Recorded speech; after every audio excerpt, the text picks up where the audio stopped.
మన ఊరి ముచ్చటకు స్వాగతం. భారత ఎన్నికల సంఘం ఆదేశాల మేరకు బుధవారం బాన్స్వాడ సబ్ కలెక్టర్ కార్యాలయంలో నియోజకవర్గంలో గుర్తింపు పొందిన ప్రధాన రాజకీయ పార్టీ నాయకులతో బాన్స్వాడ మండల్ తహసీల్దార్ వరప్రసాద్ ఎన్నికల నిర్వహణ, ఓటర్ జాబితా రూపకల్పన, ఓటర్ సంబంధిత ఫారాలు 6, 7, 8లపై సమీక్ష సమావేశం నిర్వహించడం జరిగిందని బాన్స్వాడ బీఆర్ఎస్ పార్టీ నియోజకవర్గ సీనియర్ నాయకులు, మాజీ municipal vice chairman Sheikh Zubair తెలిపారు.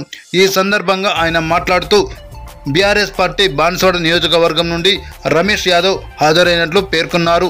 ఈ సందర్భంగా బాన్స్వాడ తహసీల్దార్ మాట్లాడుతూ ఫామ్ 6 ద్వారా ఓటు హక్కు కోసం దరఖాస్తు చేసుకోవాలని అన్నారు. ఫామ్ 7 ద్వారా తొలగింపు, అభ్యంతరాలు పై దరఖాస్తులు చేసుకోవాలని నాయకులకు ఆయన సూచించారు.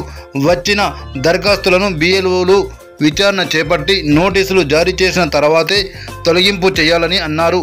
ఫామ్ 8 ద్వారా తప్పుల సవరణ, ఫోటో మార్పు, ఓటు షిఫ్టింగ్ తదితర సేవలకు దరఖాస్తు చేసుకోవాలని సూచించారు. 18 సంవత్సరాలు దాటిన ప్రతి ఒక్కరూ ఓటు హక్కుకు రిజిస్ట్రేషన్ చేసుకోవాలని అన్నారు. రాజకీయ పార్టీలు ఎన్నికల నిర్వహణకు పోలింగ్ బూతులు, ఓటర్ జాబితాలో ఏవైనా సమస్యలు ఉంటే చేసుకోవాలని సూచించారు. వాటిని పరిష్కరిస్తామని ఆయన తెలిపారు. ఈ కార్యక్రమంలో BRS, Congress, BJP, CPM, CPI, TDP, MIM తదితర పార్టీల నాయకులు పాల్గొన్నారు.